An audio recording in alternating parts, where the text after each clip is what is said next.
Period miss होने के कितने दिन बाद हमको प्रेगनेंसी टेस्ट करना चाहिए, जिससे कि हम कंफर्म हो सकें कि प्रेग्नेंट हैं या फिर नहीं है। कई बार फीमेल बहुत जल्दी एंजाइटी में आके प्रेगनेंसी टेस्ट कर लेती हैं और वहाँ पे उनको नेगेटिव शो होता है और एक्चुअल में उनको प्रेगनेंसी लगी होती है। प्रेगनेंसी टेस्ट आपका कुछ दिन बाद पॉजिटिव आने वाला था, लेकिन आप समझती हैं हम प्रेग्नेंट नहीं है। तो क्या सही समय रहता है रेगुलर पीरियड वाली महिलाओं के लिए भी और इरेगुलर पीरियड वाली महिलाओं के लिए भी, कब प्रेगनेंसी टेस्ट करना सही रहता है? तो देखिए, जैसे कि आपके रेगुलर पीरियड हैं सेम डेट पे या फिर 1-2 दिन आगे पीछे इस तरीके से पीरियड आती है तो वो बिल्कुल नॉर्मल होती है। इरेगुलर पीरियड नहीं होती है, रेगुलर होती है। उसमें आपका जब पीरियड डेट मिस हो जाता है उसके 1 दिन बाद आप प्रेगनेंसी टेस्ट कर सकती हैं। तो यहाँ पे बहुत ज़्यादा चांस होते हैं कि आपका जो प्रेगनेंसी टेस्ट है वो सही रिजल्ट आपको बताता है। आपको प्रेगनेंसी होती है वहाँ पे 2 लाइन आपकी आ जाती हैं अगर आपकी रेगुलर पीरियड है तो। ठीक इसी का उल्टा अगर आपकी इरेगुलर पीरियड है, यानी कि कभी 32 दिन में आ रहे हैं, कभी 28 दिन में, कभी 15 दिन में, इस तरीके से आ रहे हैं, थायराइड है आपको, पीसीओडी है ना, तो इस वजह से आपके पीरियड इरेगुलर हैं, तो आपको अपने पीरियड डेट जब मिस हो जाती है उसके 1 हफ्ते बाद टेस्ट करना चाहिए। जब आपके पीरियड नहीं आ रहे होते उसके 1 हफ्ते बाद टेस्ट करिए। अगर पिछले महीने जिस डेट पे आपको पीरियड आई थी उस डेट पे इस महीने नहीं आ रही है तो उस दिन भी आप कर सकते हैं अगर आपको ज़्यादा ही जल्दी है।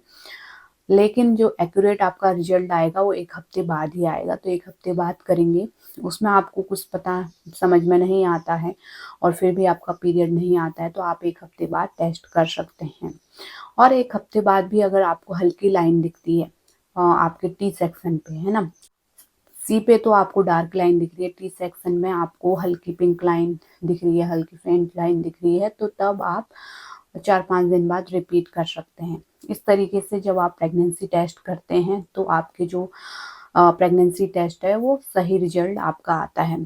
रेगुलर पीरियड में भी कई बार जब डेट मिस हो जाती है, जैसे मैंने कहा कि आपको उसी दिन करना चाहिए, है ना, उससे 1 दिन बाद आपको करना चाहिए मॉर्निंग के यूरिन से। अगर उसमें भी अगर आपको हल्की पिंक लाइन आती है, हल्की पिंक लाइन क्यों आती है? क्योंकि आपका लेट कंसेप्शन हुआ होता है। हर महीने जिस डेट पे ओव्यूलेशन होता था उस डेट पे ना होके इस महीने जो ओव्यूलेशन आपका हुआ है वो थोड़ा लेट हुआ है, तो आपका जो प्रेगनेंसी है वो देर में हुई है, जिसे लेट कंसेप्शन कहते हैं। तो इस वजह से आपको आपकी डेट जब मिस हो गई है उसके अगले दिन भी हल्की पिंक लाइन शो हो रही है। तो इसके लिए आपको अगर पिंक लाइन शो हो रही है तो 4-5 दिन बाद फिर रिपीट करिए और मॉर्निंग के टाइम पे ही करिए। जब आप उठती हैं फर्स्ट यूरिन जो करती हैं उसी से आप प्रेगनेंसी टेस्ट कीजिए, यहाँ पे आपको रिजल्ट जो है वो सही दिखेगा। प्रेगनेंसी टेस्ट कैसे करना है मैंने वीडियो बताए हुए हैं, लाइव वीडियो भी दी हुई है, डिस्क्रिप्शन पे लिंक है, वहाँ से आप वीडियो वॉच कर सकते हैं और हेल्प ले सकते हैं। और इसी तरह की हेल्पफुल वीडियो आगे भी देखते रहने के लिए प्लीज़ चैनल को ज़रूर सब्सक्राइब कीजिए और वीडियो को लाइक कीजिए और ज़्यादा से ज़्यादा शेयर कीजिए। कोई भी सवाल है आपका तो नीचे कमेंट में लिख सकते हैं। Thanks for watching.